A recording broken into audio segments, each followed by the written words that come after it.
Welcome, everyone.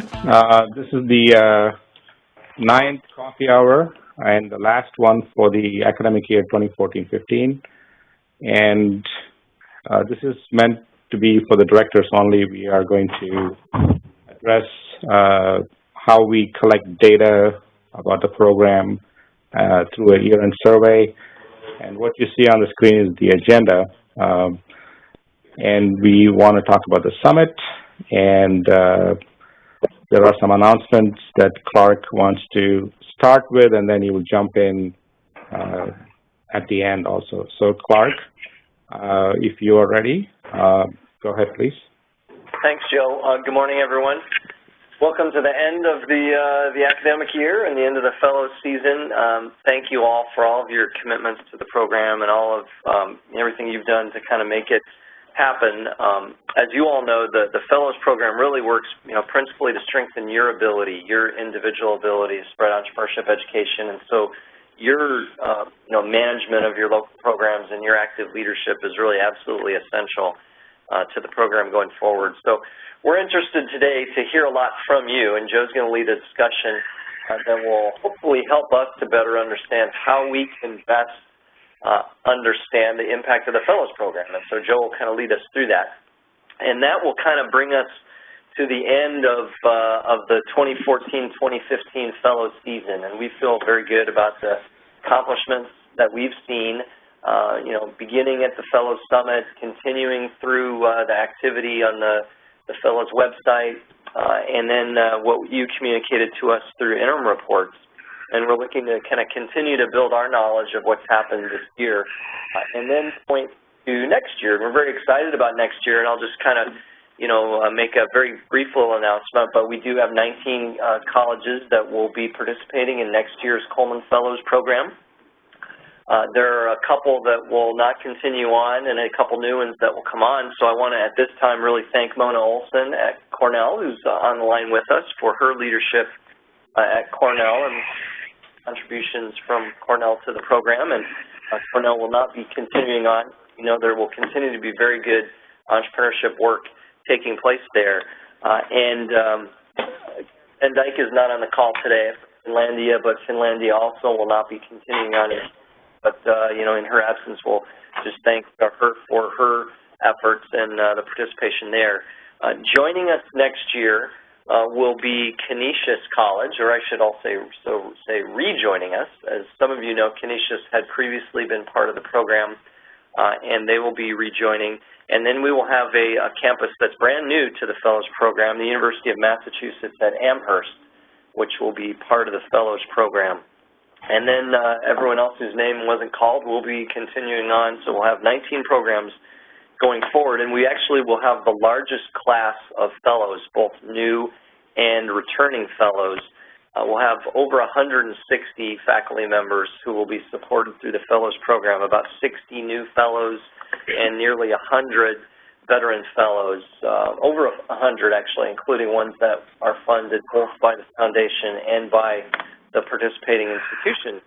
So we're very excited about that. And very excited about the Fellows Summit being an even greater gathering of fellows and opportunity to share knowledge and network. So we'll begin to touch on the Fellows Summit a little bit so that those of you that will be continuing on can prepare your fellows for participating in that. But I think we're now kind of coming to the end of one successful Fellows academic year and pointing towards the next one. So thanks again to all of you for all of your leadership and your contributions that really make the Fellows program what it is, and for your assistance to us in understanding how to make it better. And on that note, Joe is going to kind of begin talking about the year-end information gathering process that we'll be undertaking here beginning today. Thank you, Clark.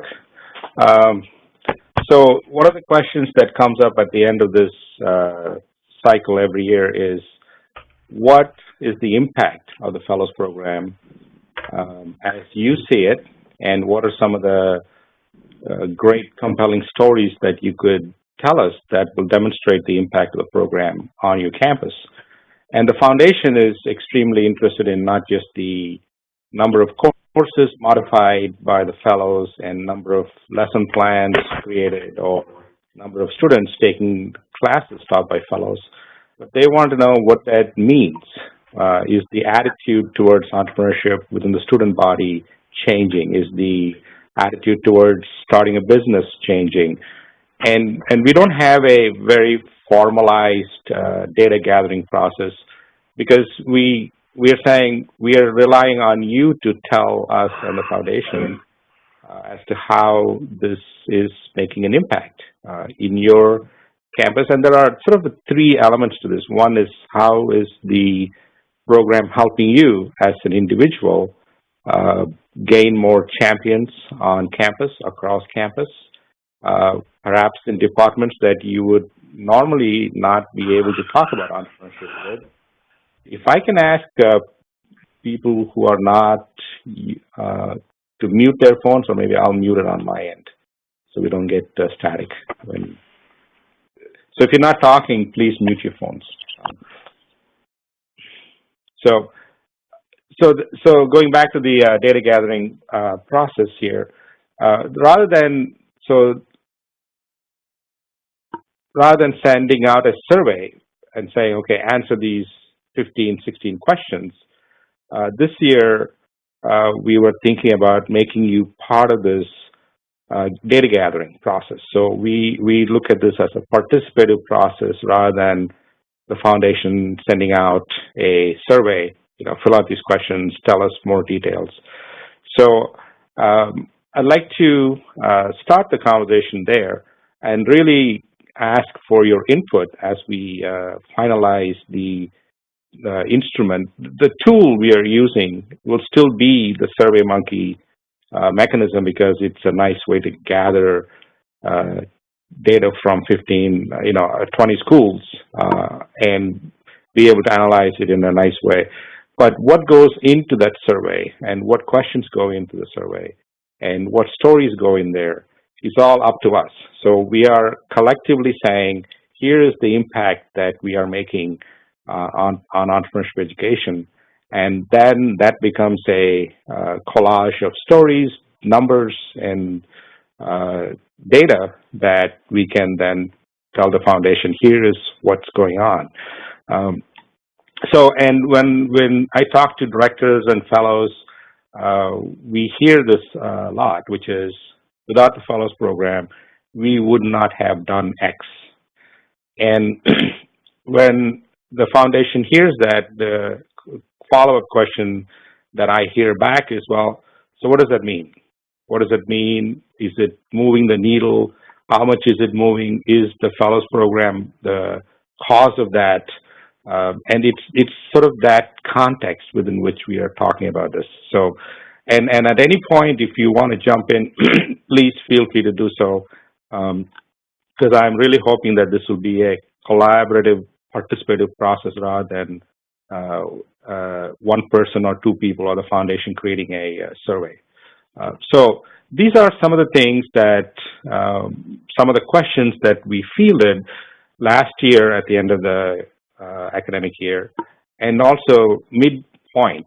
So we said questions like, and I don't want to post all the 18 questions, but questions like, how many hours do you spend with fellows? Individually, collectively, and why is the question coming up? The question is coming up because the model we operate under is you as the campus directors are the champions of entrepreneurship at your university, and how are you then making that process work for the fellows with your leadership and saying, okay, if you are spending X number of hours, that's an indicator, but what causes the stories to come out is probably more important than, I'm spending 2 hours every month with each fellow.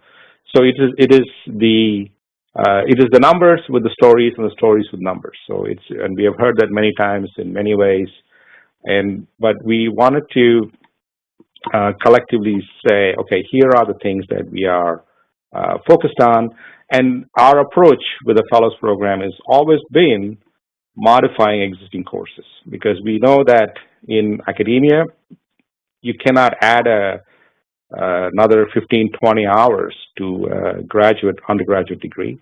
So the rule is always, standard rule is always, is if you're adding a course, what are you deleting from the curriculum?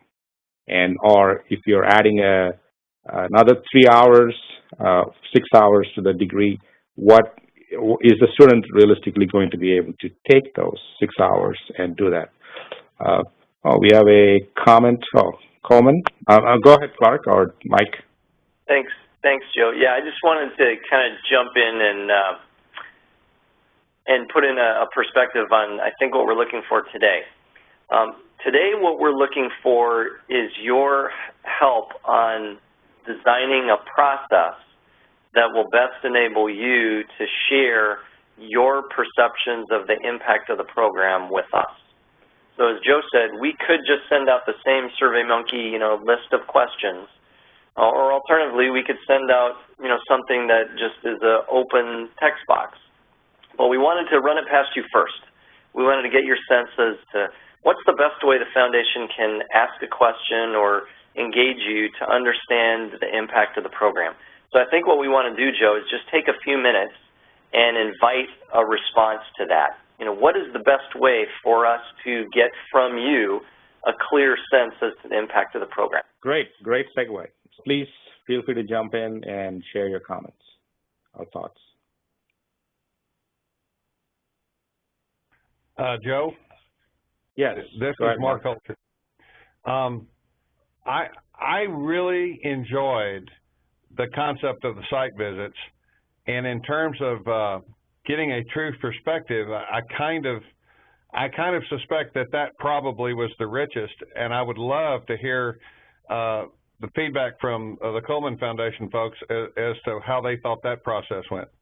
Thanks, Mark. Yeah, there's no doubt that's been meaningful, and I don't think today on this call we'll be able to do that, but we do recognize that site visits are a really important part of how we can gather information. So thanks for raising that. Joe, I don't know how to raise my hand here. Oh, that's okay. Just chime in, George, and go ahead, please. Oh, if you're talking about process, I think there's a lot of messiness at times that goes into thinking about entrepreneurship and how you're going to take it across the campus. But I also think it's incumbent that you recognize that from the very beginning, you understand what it is that you want to go after. And from the very beginning for us at Millikan University, we said, what is this big overarching goal that we want to do? And it was, we wanted to create an ethic of entrepreneurship across this campus. That was it. Not a lot of 10 points and all of that. That's what we started with. And that continues to be kind of a guiding, overarching principle that we look at when, one, we invite people to apply for a fellowship, and we want to understand now how they fit within a culture, how they can use each other. We look at what their strengths and gifts that they have that they might contribute to that process. We're very careful, not that we haven't always been disappointed, we have been disappointed sometimes, but we're very careful about looking at a potential fellow that has more to give than just creating the course, because we work with them, Julie and Andy in particular, we've worked with them for the last, I don't know, however long we've had fellows, as directors, bringing them together, not to teach them, but to learn from each other in about a 3-hour session, at least once a month in a formal session from 3:30 to 5:30 over wine and, and hors d'oeuvres and sharing best practices and capturing that. And then out of that have come the kinds of things that they want to do and that they have identified that would be helpful to them. So I guess my comment would be start with what it is you think you want to accomplish for your campus. And then we judge our impact and assessment on how well we've taken that, created a culture of an ethic of entrepreneurship across the campus. Okay, other thoughts and reactions to what Sharon is saying? I'm actually, this is Mona from Cornell. I'll jump in and just sort of second. I think that to give us to have the opportunity to be able to ask the questions of our fellows in terms of their initial goals in joining the program and what they got out of the semester, I think is a really great way for us to be able to tell the narrative of the impact that the program's had on them, and to also highlight that bonding experience that we've had in being able to work together as a team and get into different areas within entrepreneurship, not only within the school but across the campus. I think the other thing that we're sensitive to is that because of going through the OSP process, whenever we're filling out this, however the report is going to look, we actually have to get it approved before we can submit it, and that timeline is about 3 weeks at the end of the year, especially given the number of other grants that are sort of coming through the docket. And so wanting to, I think that an open approach to be able to collecting the feedback, and whoever the fellows want to also be able to document their efforts and impact over the year would be a really awesome way to go. So Mona, part of the, let me make sure I understand, Mona, what you're saying. So you're saying obviously there's a time issue, that I fully respect, but you're indicating that kind of explicitly creating an opportunity for fellows themselves to directly communicate to the foundation would be of value, or be able to give them a portion of it, because I mean in their courses, for example, I mean certainly they'll be able to aggregate what they have done, but I think there's a nice part to having a narrative from them.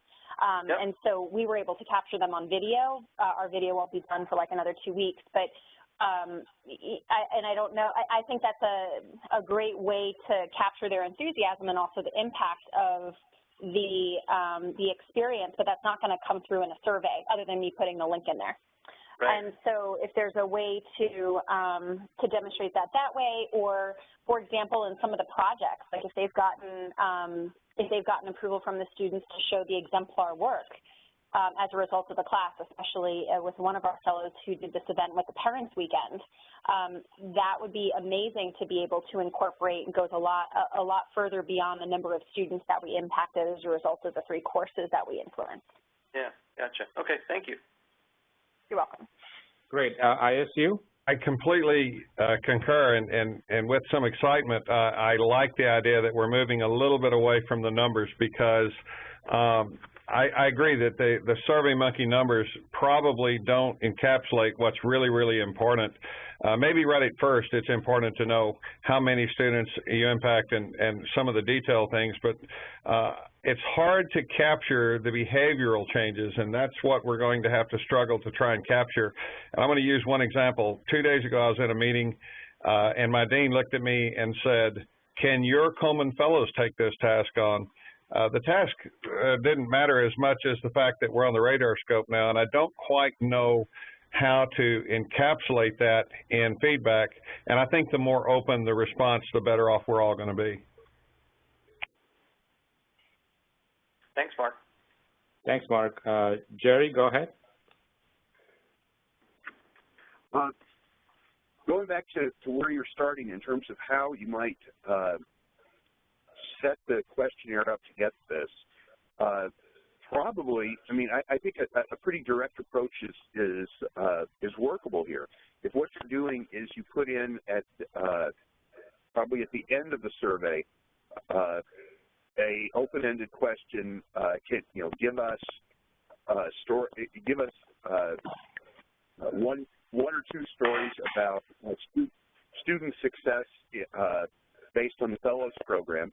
Another box, 1 or 2 examples of faculty success based on involvement in the Fellows Program. That would give, that would basically send the message to everyone: please give us some stories, and we'll get you some of what you want, and provide a pretty open way to go about that. So you'll probably get very different kinds of stories from the 20 directors. That'll take care of part of it. Something like the example Mark was giving, there's a section there talking about administrative support, existing question there. And to me, that's the place where you tell the story that, not only are we getting support, but we're beginning to get attention and some proactivity from the administration. And that basically, I think is a wonderful example of the kind of administrative support that you folks have been trying to get a feel for. Great. Thanks, Jerry. Thanks. Other thoughts or comments? Joe, this is Diane. Can you hear me? Yes, Dan, go ahead. And I'm in Vienna calling, so hopefully it's working okay. That idea of having the fellows answer how it impacted them in their classroom and students, I've been doing that for years and getting the fellows to write something up for me at the end and really get them to think about it. And this year I actually had one of them do a video of all the projects coming out of their class. So that was really, and that was a public health class, so that was really interesting. So I think that's a really good idea. And I think if we could share some of, like what Sharon was talking about, her selection process, or maybe some form she uses. I have a form I always use, but I think that would be really helpful if we could include some of our resources we've put together at the school level to make this work, and we haven't really asked for that before. And also, I'm just looking at the table of contents from my book, but looking at basically asking the first question, why do you need a cross-disciplinary program at your university? And that's not always really clear. We assume that it's needed, but is it really, and why is it? And then the other one's the impact. And then another one I have for a chapter here is interactive models and resources outside the classroom. So really talking about not only within the classroom, but outside the classroom, and what kind of models and resources are there now as a result of the fellows and the entrepreneurship across campus. Great, thanks, Diane. Lawrence Tech. Yeah, so I think we have two thoughts. One question might be, how much interest are you seeing if you are a school that has had fellows in the prior year? Because I think a measure of impact can be the awareness of the program and, the level of interest in faculty who are not yet part of the fellows program in joining. We have every year, earlier and earlier in the year, faculty coming and saying, I've heard about this fellows program, is that something I can be in, when is the application? And we always now have more applications than fellows spots. And I think the second question that could be of interest, or a story that could be told, is not just collaboration among fellows, but how is this program leading to even collaboration with non-fellows? How is this program bringing in the interest of it, attracting non-fellows faculty to what the fellows faculty are doing? Because that's something that we've seen is a lot of collaboration among disciplines that normally wouldn't be crossing. Because we've had this now shared interest in entrepreneurship among them, they're coming together and we're seeing some cool collaborations. Great. So, Karen, these are non-fellows working with fellows? Yeah, so we have fellows who are being approached by non-fellows to collaborate on things involving entrepreneurship, either because the other faculty have knowledge about entrepreneurship from other areas, or they're just attracted to the energy and the physical results that are happening from a lot of these projects. Yeah, that's increased collaboration across the campus. Yeah. I think that's what we're seeing in terms of penetration and bringing entrepreneurship across campus. Yeah. Okay, great. Go ahead, Tim. Yes, and I may be a little bit late on this, but I've kind of looked at our approach, and we have 20 fellows right now, and we're going to probably add 4 more this coming year. And there's two dynamics that I've been trying to work with. One is, how do you build this community of scholars and to make them kind of participate or feel a sense of belongingness and a commonality in what they're trying to accomplish. And we do that by having monthly, what we call gatherings. Oftentimes it's going to a student business and not all of them necessarily from entrepreneurship. There are a lot of them coming out of other disciplines. And it gives, I think, a lot of the faculty a chance to see that, but we also do other forms of gatherings. The second level to me that is more of a challenge is how do you get that cross-disciplinary interaction among students? Kind of the challenge is we've got faculty teaching the courses, they have an element of entrepreneurship in it, but they're still, the students are isolated. They're going to the engineering class and they're getting it from the engineer, but they are not getting the interaction with other students from other disciplines, which I think is important. One of the things that we've tried, and we've had a great deal of success, was we put together a Coleman Fellows workshop series. And we had 29 workshops, and we include people who are non-Coleman Fellows with an opportunity to do it. And the workshops has to be focused on entrepreneurial skills. I'm not interested in 17th century Parisian culture as a topic. So it has to be something that is highly relevant. And then what most of us do, not all, is we make the students attend at least 1, 2, or 3 hours of workshops. So you already have a built-in platform for them to participate. But the importance of that is they start sitting next to people from other disciplines in a workshop that has a topic that's of interest to them. And suddenly they discover the value of that type of interaction, and they begin to start intersecting with each other. And I can't report, since we've done it the first semester, that this has spawned all sorts of cross-disciplinary behavior among students, but that is one of the primary goals, is to get a platform for them to get involved with each other as opposed to be isolated off in each of these different courses. And that, we're going to keep continuing doing this because I think it has a great deal of value, and it's not that hard to do, and it's amazing how many Coleman Fellows, have topics that are not necessarily within their discipline, but it may be a skill they can present to students, such as time management, or as one faculty had, how to get things done. Probably the one faculty who has the least ability to get things done, from my opinion, but nonetheless, he did do a workshop on that. Thanks, Tim. Jerry, did you have a comment? Yeah, actually, along the lines of what Tim was talking about, one of our fellows here, Sridhar Kondor, had created a weekly innovation competition. And he created an iBook, electronic book for iPads that is available for free online. He's actually, I think, mentioned it in a post on the website. And what that's designed to do is, for example, it was who can build the highest tower with spaghetti and marshmallows, so the marshmallow challenge.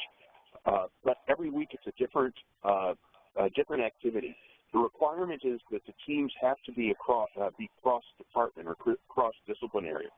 And that's actually become a way to get students interested in entrepreneurship from across the campus to get together and to collaborate with each other. So it's called Innovation Challenge.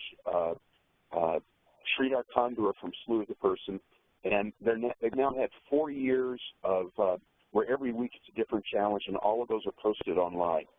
So it works really, really well to sponsor the cross-campus element. Thank you. Are there any other comments? And Jerry, I do want to acknowledge Shree's post because he posted it, I think, a couple of years ago, and it's been on the website, and it's been viewed by a number of people. So I think they have downloaded that iBook you're talking about. So thank you. If there are comments from the call-in users, I know that you cannot do a raise hand. You don't have the option, but chime in, please. Don't hesitate to talk. Just chime in and tell us your thoughts and comments. We'd love to hear from you. Are there any comments from the call-in users? Hey, Joe. Yeah. At TCU. Go ahead, Mike. My only comment would be that one other might be the support we get from other administrators, other deans and other departments, and the administration itself. That's been a significant part of our success at TCU, is the recognition by certainly not everybody, but a vast majority of administrators and deans that this is a good program, and they're willing to talk to their professors about it, especially around recruitment time.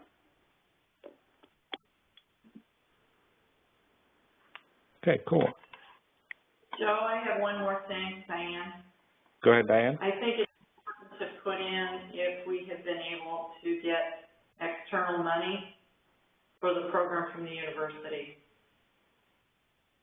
And I'm thinking you asked that before, but I don't remember.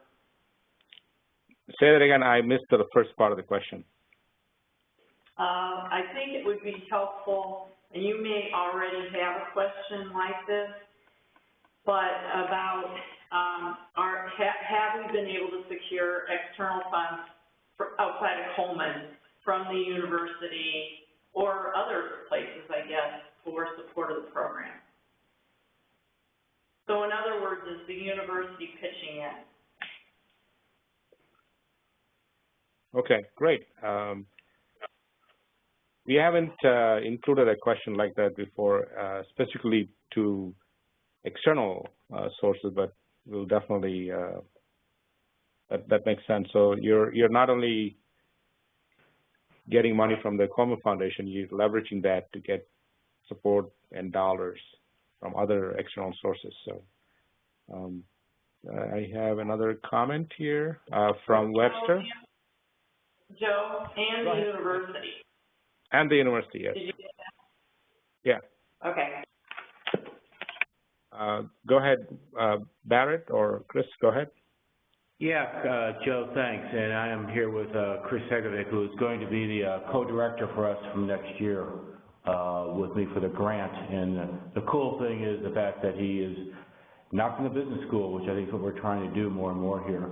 But, you know, one of the things, data that I would say would be interesting to gather, and it's come up here if we've had some of our sessions, is, you know, what are we not doing right yet for our fellows, for helping them to transition from this non-business entrepreneurship focus into bringing it into their classrooms?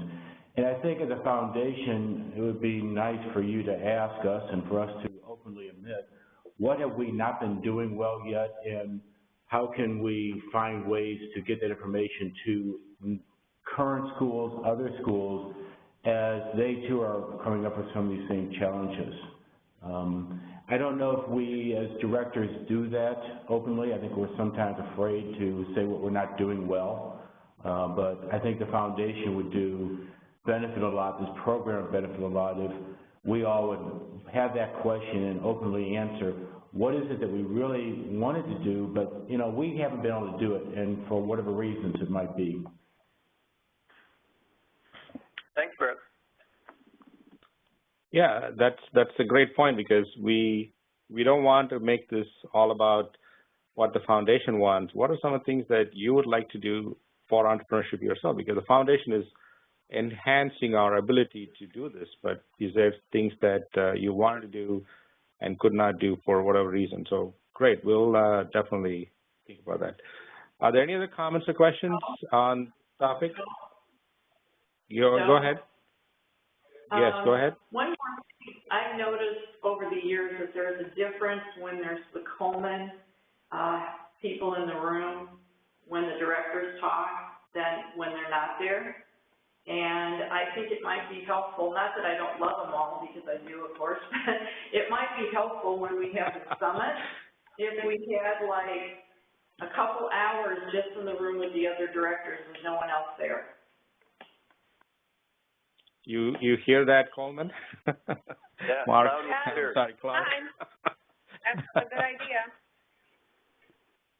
It's not that we don't love you, it's just that people say they don't open up as much. And over the years, I've sort of noticed that, so just a thought. No, thank you, Diane. Thanks for bringing that up. That's a good point, yeah. And I've sensed that also in some of conversations or emails with just me or among the directors. So we'll definitely, Clark, we should put that in the program, okay? All right, great. Thank you. Thank you. Okay, so thank you for your wonderful comments and thoughts, because what will happen next is Clark and I will sit down with all of your suggestions and thoughts and comments and come up with a mechanism to capture all of this wonderful things that are happening and measure some sort of a measurement that says, okay, here's the impact overall for the 2014-15 year.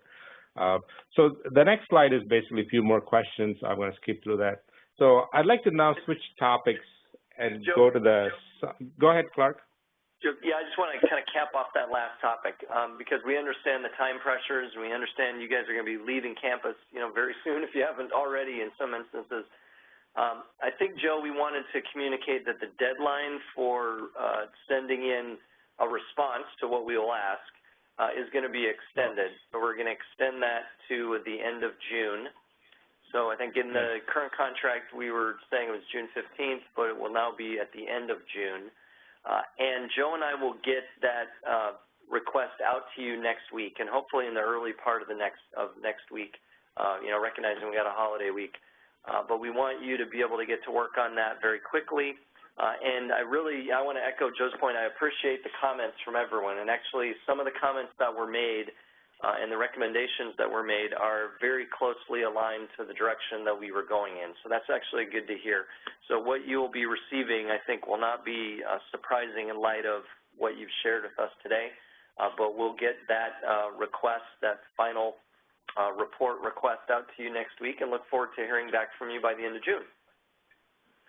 Thanks, Clark. Yes. So the next topic I wanted to address is the summit coming up in August. The dates are August 13, 14, and 15, and this is the Summit Hotel this year. This is the it's still a Hilton property, and we moved to this location. It's a little bit bigger facility. People can spread out, and you can actually walk around. There's a golf course as part of this. It's a resort, and there is a lot more flexibility for us in terms of meeting spaces. So I'll send out the information and the links by email next week, so you'll have this electronically. But the main date here is for those of you, for the new fellows and the veteran fellows attending the summit. July 12th is the cutoff date for the summit rate. So we were able to negotiate $105 per night at this property, and July 12th is the timeline that they have given us. And after that, it doesn't mean that you cannot participate or come and stay at the hotel. It's just that they will not be able to honor that rate that we were able to negotiate for us. So that's the, and I'll send you information about this detail. So the summit itself will, next week, hopefully along with the information on the survey, Clark and I will have had some time to talk about the agenda. And the timeline is what I want to share with you today. We are still working on the agenda, and I have received several requests for presentations. And we start on the 13th evening at 5 p.m. And we have a keynote person this year that Clark identified, and I agree that it would be a great way to kick off the summit. So we start Thursday afternoon, and we go all day Friday, and we end on the 15th at 1 p.m. And since this is this happens to be a golf resort, if there are people interested, faculty interested in golfing, we're not doing anything official with that, but if there is the option for you to reach out to the hotel pro shop and get some tee times if you're interested in that. And Clark, do you want to just briefly talk about the keynote, please? Yeah, I will, and I think we should probably just set the stage on what the summit is a little bit. So obviously, you experienced the summit last year, and you know that over the last couple of years we've really plussed up the gathering. that takes place in the year, and we felt that moving it to the summer time frame was a major improvement last year. And so the focus of the summit, the purpose of the summit is to gather us together to build community. So we really want to make a very strong push to have as many fellows at the summit as possible. And as you know, in our conversations with you when we were talking about your applications for next year, we very pointedly were indicating that it was our hope that veteran fellows would attend. So we know that all new fellows are required to attend. That's an absolute requirement. So we expect to have almost 60 new fellows there. And then now we've got 100 or so funded veteran fellows through the program. And again, we strongly encourage them to attend. We really think, and we've moved to a larger space to accommodate more people. So we really are looking to build a significant number of participants at this summit. And again, the goal of the summit is to get us together to connect on the work that we're doing, to help people make connections not only to their campus-based teams, but also to folks who are working in their same discipline across the country. So again, we really ask that you make a concerted effort to bring a strong team, not only so that they can have the opportunity to connect to folks that they will not have another occasion during the year to meet, but also so that you will have them as your team together to help build that core moving into the academic year. So the Fellow Summit is all about helping people be poised for change, to be change agents, to be leaders of change on their campus, driving forward entrepreneurship education. And we wanted to kick off the summit this year with a little bit of a kind of a thought leader to plant a concept that will ripple through the summit, that will kind of help us to come back to as we're talking about the discrete work of expanding entrepreneurship education. And we found somebody who's really doing work of that kind. Richard Edwards leads the iLearn initiative, the iLearn Research Center at Ball State University. iLearn is essentially a group that's dedicated to integrated learning. It's an integrated learning institute, and so they're working on efforts to support online and blended learning. And so we bring him not to shine a light on online education as much as to shine a light on change, because he's been working in this field for a number of years, and he has a very good sense of talking about change in academia and innovation curves in academia and what it's like for change to take place. So on Thursday night, August the 13th, Richard is going to give us the keynote address on the dynamics of change, innovation in education, what that looks like. And he will help us set the stage for thinking of ourselves and all of our fellows as change agents in an academic university setting, and to think about what that entails and how the work of the fellows that will launch on the following day can move in a trajectory of innovation. So we think it's an exciting keynote, and so that will kick us off on Thursday, and then we will move into Friday and then Saturday morning and have opportunities probably somewhat similar to what you've seen last year. I know many of you have been talking with Joe about the various different sessions that might be on offer, but there will be opportunities for people to be in workshops hearing best practices, and we're really also looking for opportunities for veteran fellows who've walked the path in prior years to showcase what success is for 60 new fellows that are coming on board. So that's kind of the general approach for the fellows. There'll be, or for the summit, there'll be much more detail coming out shortly, but we did want to give you a little bit of a taste of that, and then very importantly, give you the dates and the hotel information. Thanks, Clark. Are there? I have had several email conversations with a number of you, and some of your fellows have responded to what I thought was a way to showcase their work. And some of you, as a campus, have identified topics that you would like to share at the summit for the benefit of the community. So if there are any other suggestions along those lines, please get that to me or Clark by the end of the day today. Get it to me first, because I'm trying to save some time on Clark's end on this topic. So please send us to me between now and Tuesday morning, if you would. Clark and I are getting together on Wednesday to kind of work through some of these details on the summit agenda as well as the survey. So please do that. And if there are any other comments or questions about the summit prep or the hotel or any other questions that you don't want to ask now, you can also email me. Are there any other general comments or thoughts about the summit itself?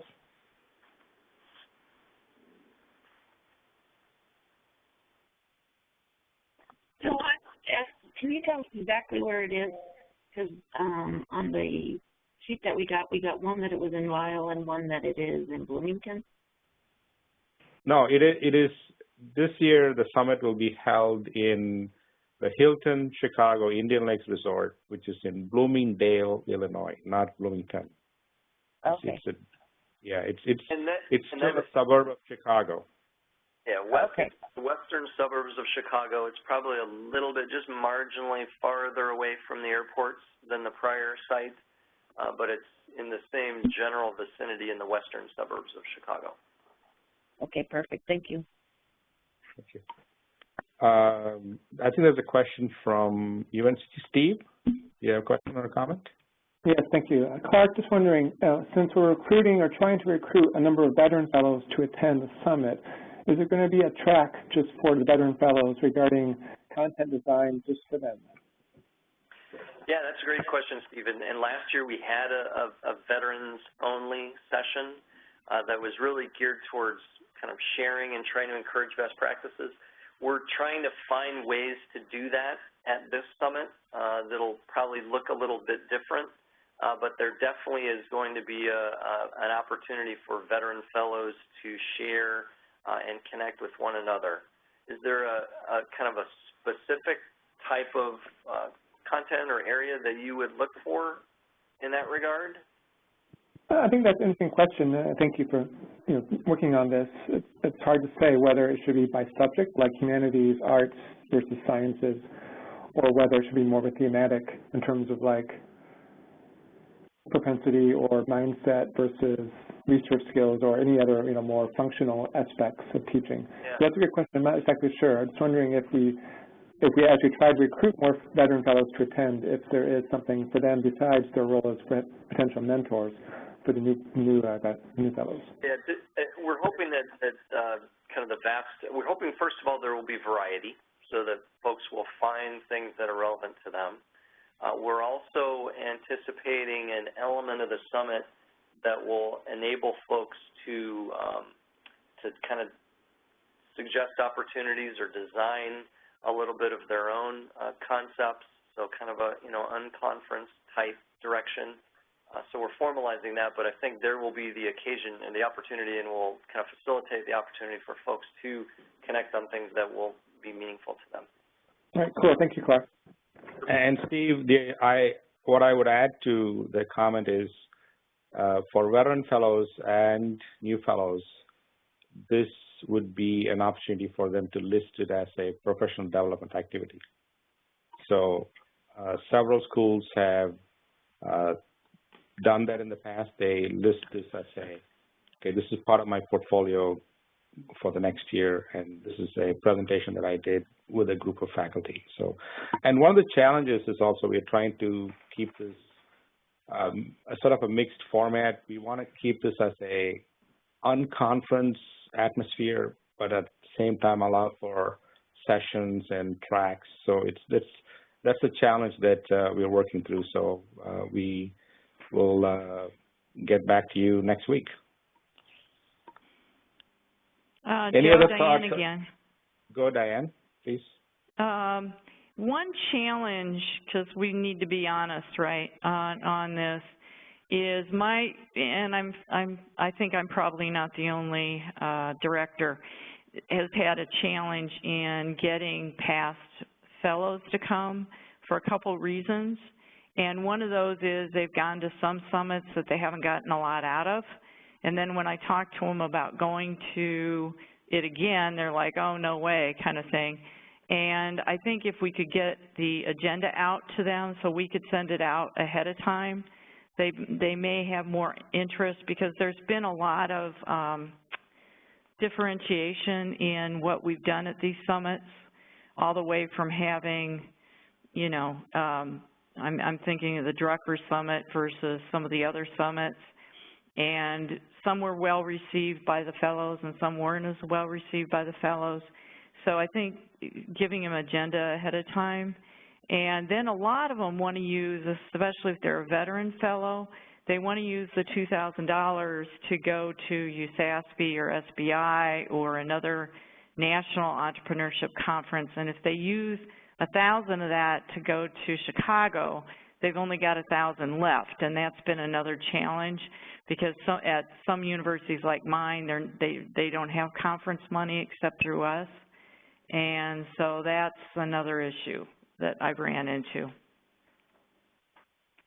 Okay.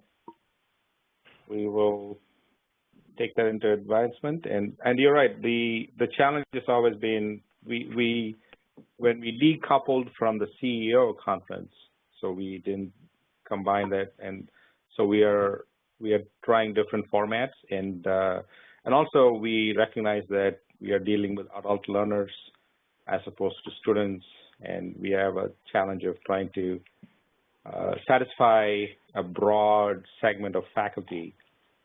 So we are definitely cognizant of that. So.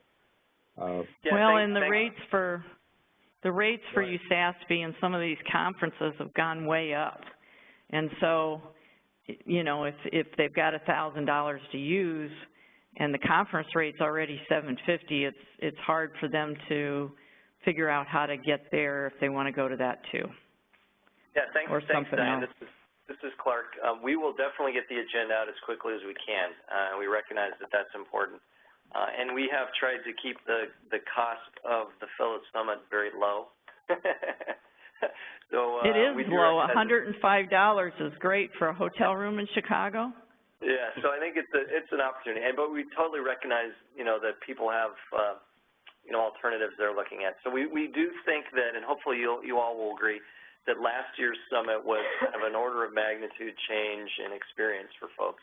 And this is going to continue on that path. We think this is going to be an even more impactful experience for folks. And so, you know, really, I really kind of thank you all in advance for your advocacy on behalf of the program and encouraging folks to be there, and yourselves helping to make it happen, you know, when there are alternatives out there. And just as a comment, last year's conference was awesome. Thanks, Diane. Any other suggestions or comments or thoughts? If you think of anything, please feel free to email me or Clark or Rosa or Mike. We are always open for comments, suggestions, and thoughts from the directors. We really rely on you to make this work. So without all of your work, I do want to acknowledge Clark's comment and really thank you for all of your patience and working through some of the difficulty in, I guess, leading a group of faculty on each of your campuses. So I know it's not the easiest thing to do. So, so if there are other comments, please feel free to chip in. Anything else about the summit or in general any of the topics today? Go ahead. Mike. Yes. I just wanted to, you know, again, acknowledge everybody's hard work for the year and thank you for your efforts. And, you know, certainly not lost on this, the amount of time that you're putting in on this, and then that you have other responsibilities and pressures pushing on you as well to get things done. So thank you all. We do think that you're making a tremendous difference on your campuses, and you know, you should be really pleased and proud of that. So thank you. Rosa, do you have any comments or thoughts? No, I don't want to repeat. So. Okay. Great. Okay, great. Thank you, everyone, for another productive year for the Fellows Program, and we appreciate all of your hard work, and looking forward to next year, and we'll continue the work, and have a great rest of the weekend. And this is a long weekend coming up, so have a wonderful weekend, and we'll circle back to you in the next few days. Thank you.